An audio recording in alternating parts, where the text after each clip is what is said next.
नमस्कार मित्रांनो, आपल्या सर्वांचं स्वागत आहे खबर लाईट यूट्यूब चॅनलमध्ये।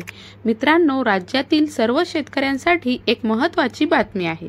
11 एप्रिल 2025 रोजी राज्य सरकारने घेतले आहे एक मोठा महत्त्वाचा असा निर्णय।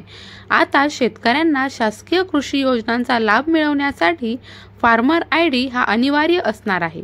तर मित्रांनो, याविषयीची सविस्तर अशी माहिती आपण या व्हिडिओच्या माध्यमातून जाणून घेण्याचा प्रयत्न करणार आहोत, त्यामुळे व्हिडिओ नक्की शेवटपर्यंत पहा। पण तत्पूर्वी जर तुम्ही चॅनलवर नवीन आला असाल तर चॅनलला सबस्क्राइब करून घ्या।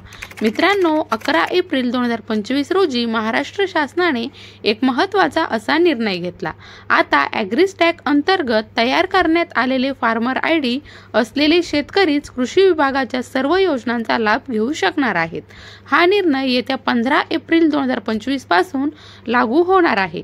त्यामुळे ज्यांच्याकडे अद्यापही फार्मर आयडी नाही त्यांनी तातडीने नोंदणी करणे गरजेचे आहे। शासनाने याआधी फार्मर आयडी साठी 31 जानेवारी, फेब्रुवारी, 31 मार्च आणि शेवटी 10 एप्रिल पर्यंत मुदतवाढ ही दिलेली होती। मात्र अनेक शेतकऱ्यांनी याकडे दुर्लक्ष केलं, त्यामुळे आता शासनाने यासाठी कठोर पाऊल उचललेलं आहे।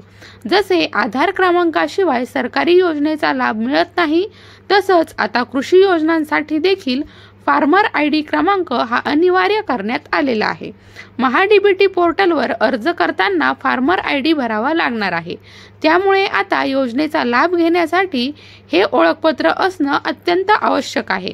शासनाने कृषी आयुक्तांना महाडीबीटीसह इतर पोर्टल्सवरती तांत्रिक सुधारणा करण्याचे आदेश दिले आहेत। या प्रणालीला शेतकऱ्यांच्या जमीन व पीक विवरणाशी जोडले जाणार आहे।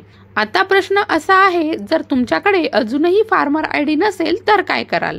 तर मित्रांनो, शासनाने स्पष्ट सूचना दिल्या आहेत।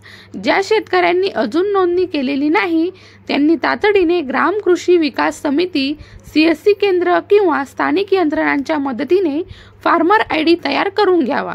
या निर्णयाची माहिती सर्व शेतकऱ्यांपर्यंत पोहोचवण्यासाठी कृषी आयुक्तांना प्रचार व जनजागृती करण्याचे निर्देश देखील देण्यात आलेले आहेत।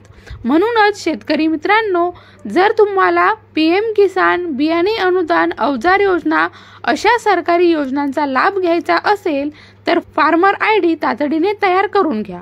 शासनाच्या नव्या निर्णयामुळे कोणतीही योजना आता फार्मर आयडी शिवाय मिळणार नाही, त्यामुळे वाट पाहू नका, आजच नोंदणी करून घ्या।